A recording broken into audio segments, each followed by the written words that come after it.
Good morning, America. How are ya? Monday Morning Rail. Hi, I'm Denny Jelsma, and I'm at the world-famous Jacksonville Terminal Railroad Museum.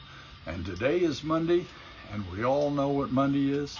It's show and tell starts right now. Show and tell this morning, we're bringing to you a very exciting train that came into Jacksonville, Florida from Chicago, and that is the South Wind. And what you see here up on the wall is a picture of the South Wind, and that painting is done by Mr. Flannery.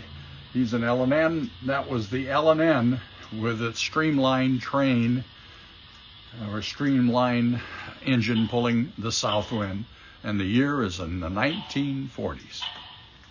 What we have here is the Pennsylvania streamline engine, and this is a streamline K4, and it brought the South Wind from Chicago down to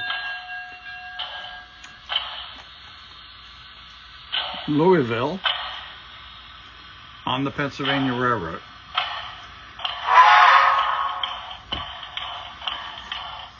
I'm going to tell you a little bit about the South Wind. What we have here is the South Wind in the late 1940s, and it was an all Pullman, it was an all coach train by Bud. It was all with the colors of the Pennsylvania, called the modernization that Lowry came up with the scheme, and it was all coach luxurious train that left Chicago to Jacksonville and Miami. And so it was all reserved, and during the war you didn't have to have a reserve, but after it you had to have a reserve, and they charged extra for the observation car.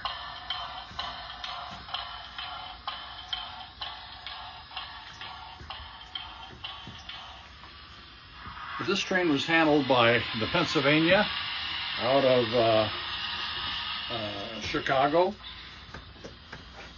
and the Pennsylvania had a streamlined Hudson, as you saw, and the drumhead was always a rooster, and it said the South Wind, and it went to Louisville, and then at Louisville, the L&N, the Louisville-Nashville, took this train, and they brought it all the way to Nashville, Birmingham, and Montgomery, and at Montgomery, Alabama, they handed it over to the Atlantic Coast Line, which went to Dothan, Alabama, Thomasville, Waycross, Jacksonville, and then to Miami. This is the 1940 Bud all-coach, the South Wind. We're going to fast forward in time about 10 to 11, 12 years in late 49s, early 50s, and show you what the South Wind became. The South Wind ran every other third day, and on other days the Chicago Eastern Illinois, L&N, ACL had a train called the Dixie Flyer, and also the Illinois Central had a train going to Florida, and also the Southern had two trains. So there was a lot of competition in the Chicago, Florida market. But this here, what we have here is a late 49, 1950 of the South Wind, and the difference, it started out being an all luxurious coach train. They added sleeping cars, and the first sleeping cars that they added was heavy weight Pullmans, which came off of the train called the Florida Arrow, which the South Wind replaced. And what we have here is all Pullmans, and it became a very, very popular train at that particular time. And the train ended up kind of being a rainbow of colors because you had different railroads involved. The L&N just didn't participate in giving them cars. Every once in a while you would see one, but very seldom. And it was the Pennsylvania and the Atlantic Coast Line and the Florida East Coast Railroad. And so the first cars were sleeping cars of different configurations.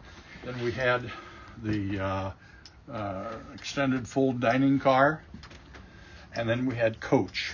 And here you can see the FEC coach, and that's called the Jacksonville. We have the Atlantic Coast Line, we have a Pensy, and then we have the Observation. And once again, on the tail sign, you always had the rooster, which meant that was the Southwind drumhead.